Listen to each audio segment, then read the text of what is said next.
நான் வந்து ஆண்ட்ராய்ட் டெவலப்பரா அவனுடைய கெரியர் ஸ்டார்ட் பண்ணணும்னு சொல்லியிருந்தேன். ஸோ அதுக்கப்புறம் நான் எக்ஸ்பீரியன்ஸ் ஆனதுக்கப்புறம், இப்போ நெறைய கம்பெனிஸ் நான் வந்து ஃபாரின் கம்பெனிஸே பார்க்கும்போது என்ன கேட்குறாங்கன்னா, உங்களுக்கு வந்து ஜெட் பேக் கம்போஸ் தெரியுமா? காட்லின் நல்லா தெரியுமா? ஃப்ளட்டர் தெரியுமா? ரியாக்ட் நேட்டிவ் தெரியுமா? உங்களுக்கு iOS ஸ்விஃப்ட் லாங்குவேஜ் தெரியுமா? இதெல்லாம் கேட்குறாங்க.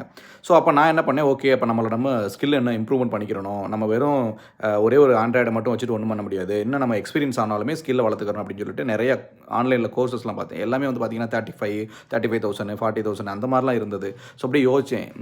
சரி ஓகே.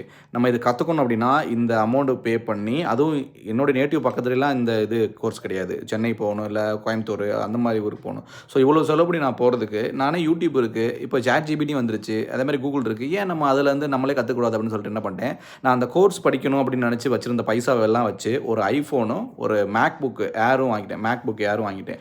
காரணம் என்னன்னா, நான் iOS ஆப்பும் டெவலப் பண்ணணும்னா, எனக்கு இது 2ம் கம்பல்சரி வேணும். ஏற்கனவே என்கிட்ட விண்டோஸ் சிஸ்டம் இருக்கு. ப்ளஸ் இதுவும்